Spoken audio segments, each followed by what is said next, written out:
6 heures du matin, à HTE, entreprise de transport de Saint-Jean-de-Védas, les employés s'activent. Ici, il y a du travail, mais on manque cruellement de chauffeurs.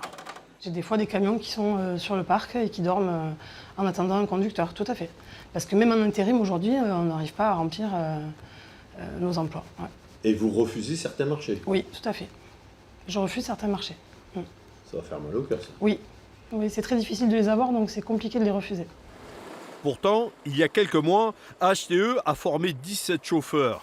Une fois leur permis en poche, seuls 3 d'entre eux ont rejoint l'entreprise. Du coup, Caroline Combeau a saisi les pouvoirs publics. Je leur ai écrit pour leur dire que dans un cas comme celui qui s'est présenté là, où j'ai formé pendant 4 mois 17 conducteurs et qu'il m'en est resté que 3, qu'est-ce que je peux faire dans ces cas-là en fait, hein, si j'arrive pas à combler mes emplois. J'ai eu une année 10 offres d'emploi auprès de Pôle emploi où je n'ai reçu aucun CV. C'était l'été, mois de juillet, donc 0 CV. Yazid est une exception. Son permis poids lourd en poche, cet homme de 25 ans s'engage chez HTE. Et durant sa formation, il a constaté cette réticence de certains jeunes pour le métier de chauffeur. Quand j'ai fait ma formation, il y a beaucoup de jeunes qui me disaient est-ce qu'on va trouver du travail parce qu'on n'a pas d'expérience? Où est-ce qu'on va aller? Est-ce qu'on va vers les boîtes d'intérêt? Ou est-ce qu'on va déposer des CV directement dans les boîtes de transport? Ils se posaient beaucoup de questions après avoir eu le permis.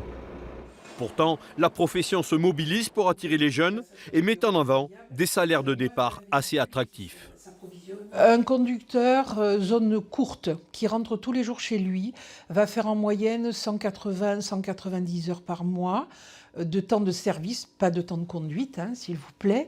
Ce qui va représenter un salaire net de l'ordre de 1 800 à 1 900 euros, plus ses frais de déplacement, où il aura probablement à minima un repas de midi à près de 14 euros de payer pour manger au restaurant là où il veut.